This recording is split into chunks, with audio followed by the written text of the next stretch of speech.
Most murders are committed for understandable reasons.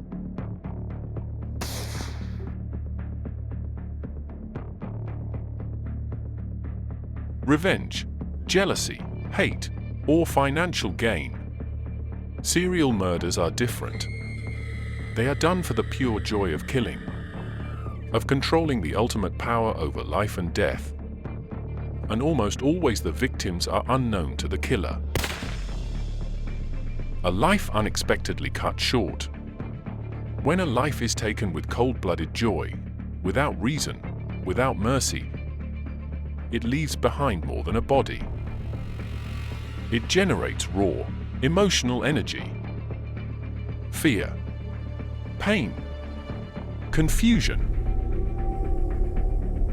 an imprint burned into the very fabric of a place.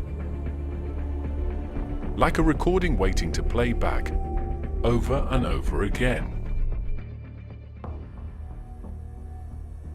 And serial killings, the purest expression of psychopathic dominance and control over life and death, acts amplifying pure evil. The victims are strangers caught unaware.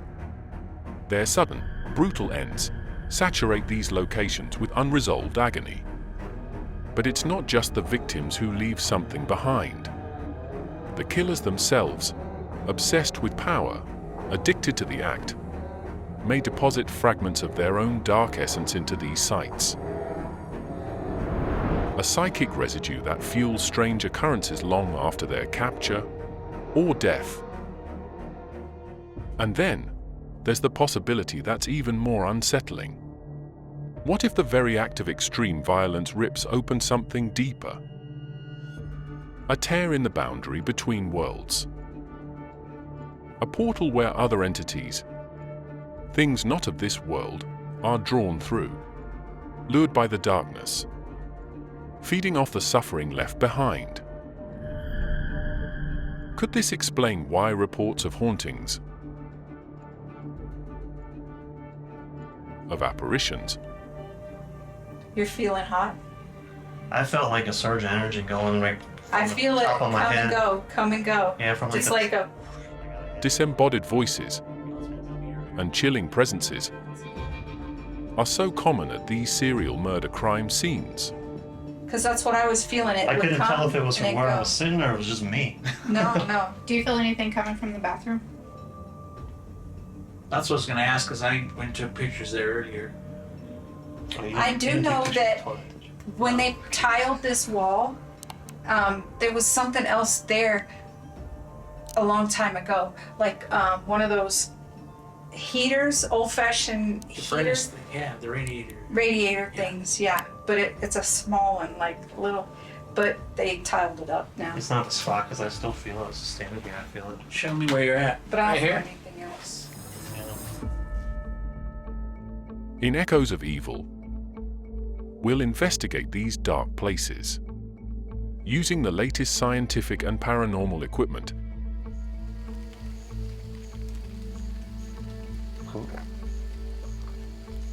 Oh. Whoa. Hold still, Melinda. You're fine. Oh.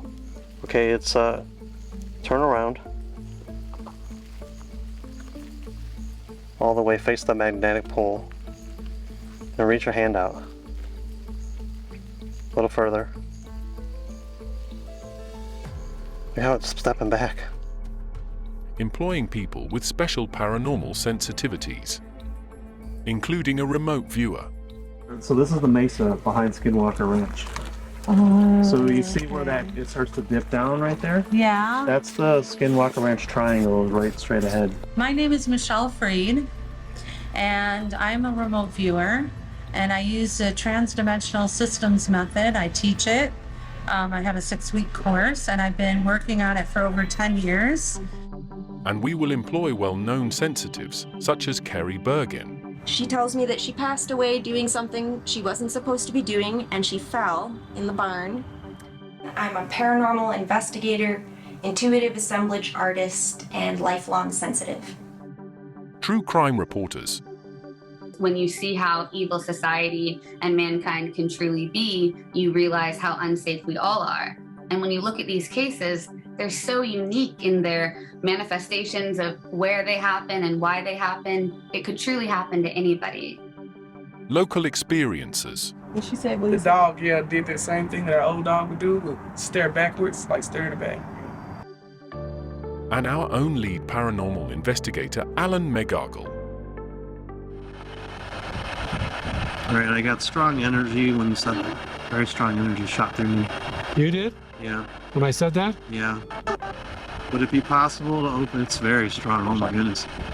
Would it be possible to open an energy field, a portal at this time? I said yes. So join us as we explore the truth behind these claims. If you dare.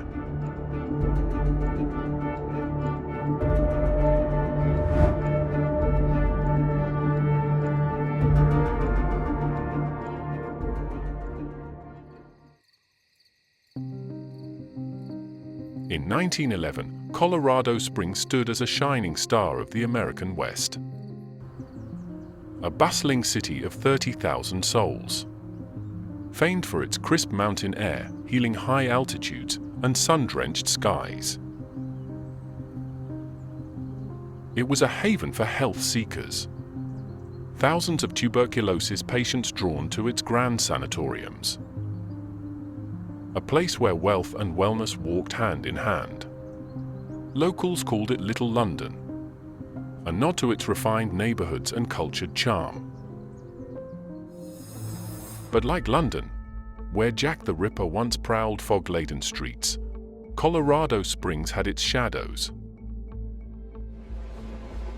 Working-class quarters huddled near the rails of Monument Creek, where the rhythmic clatter of trains echoed through the Mill District, and railroad workers carved out hard lives in rows of weathered wooden homes.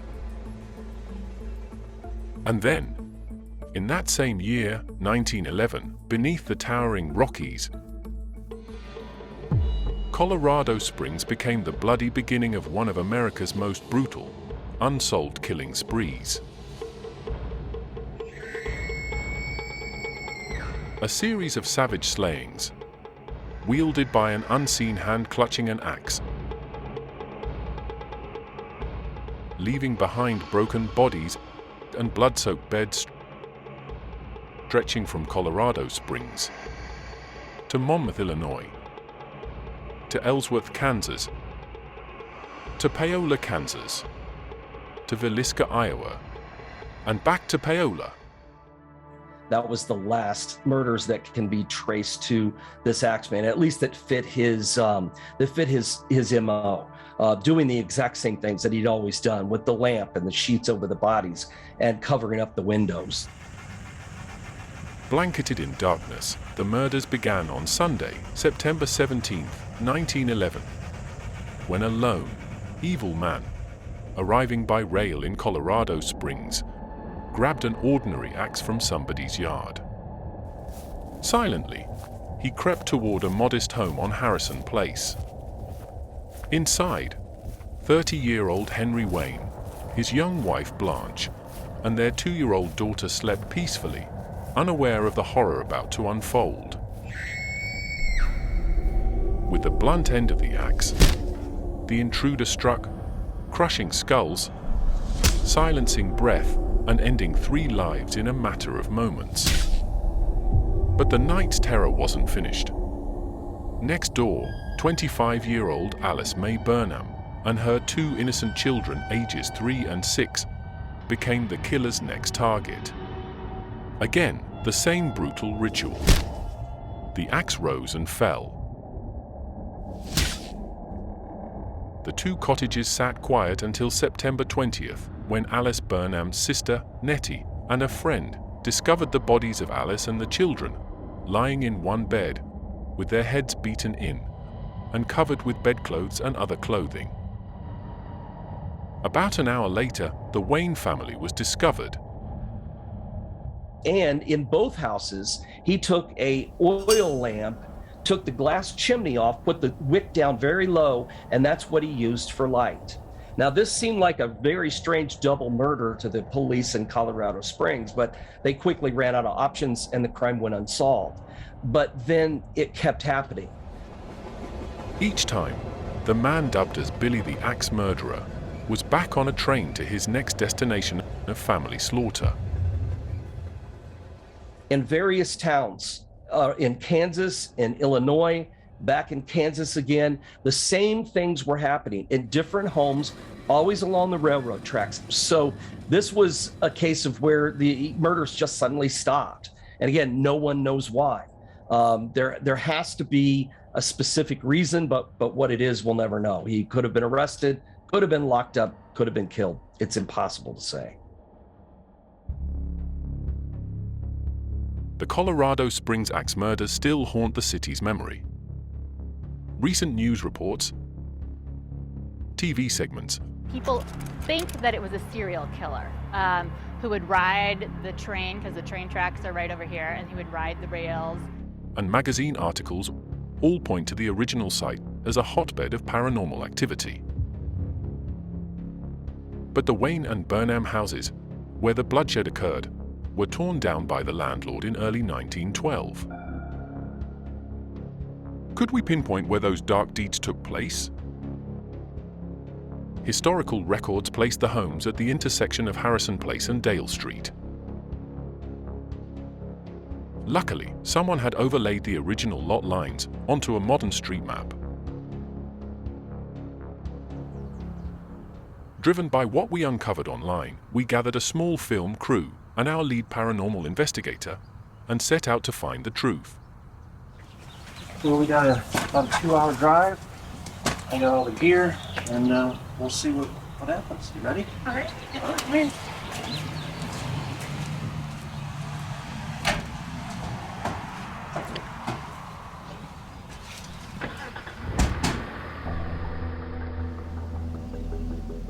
What we found was a vacant lot where the houses once stood, and much more. The neighbor lady confirmed strange paranormal events have occurred here. And this is one of the people that lives right next door now, Angela. Hi.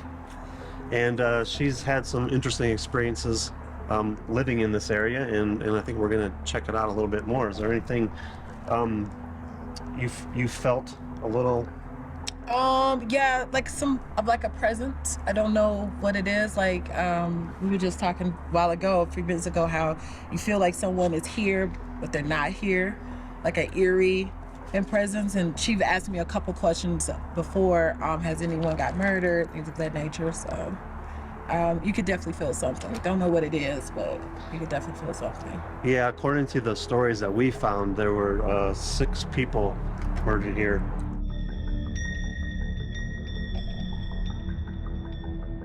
All one family or 2 different? 2 different families in 2 different houses, all on the same day. Wow. Did they catch the guy then? No, it's unsolved. We entered the vacant lot where the brutal murders took place to set up for a quick investigation. Using a handheld spirit box, Alan tries to engage Billy, but someone else shows up. Is Billy the axe murderer here with us now?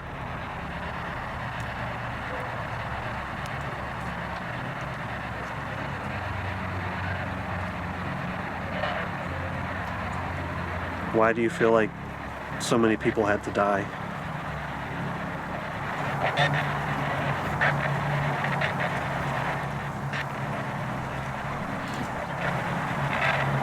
What gives you the right to take so many lives? What did you get? I don't know. We need to record this so we can play it back because it goes so fast. I need to slow it down, but I'm getting things. Really? From Billy? Sounds like younger people or female. Oh, really? A kid or a female. We'll need a better setup that we can get the audio and the camera. But you got something somewhat positive? I think so. Yeah. There's some responses. It's just they come very quick. It's hard to hear. So what did you just say? When we were over there? Ringing. When you guys were over there in the lot over there, it's a really loud ringing. That was kind of overbearing to the point where I had to come back in. So. She said it. Yeah. I didn't hear it, but yeah, she told me that. And then she said, our dog. What she said? The dog, yeah, did the same thing that our old dog would do, would stare backwards, like stare in the back. I feel really heavy. I feel It like doesn't I'm sinking. repel. It doesn't repel. But it doesn't. For me, it's kind of like a feeling being pulling me into the ground. It's not a place I want to have a picnic. Yeah, heaviness into the ground. Yeah, agreed. Join us when we return with a full crew and uncover amazing revelations about Billy the serial axe murderer, if you dare.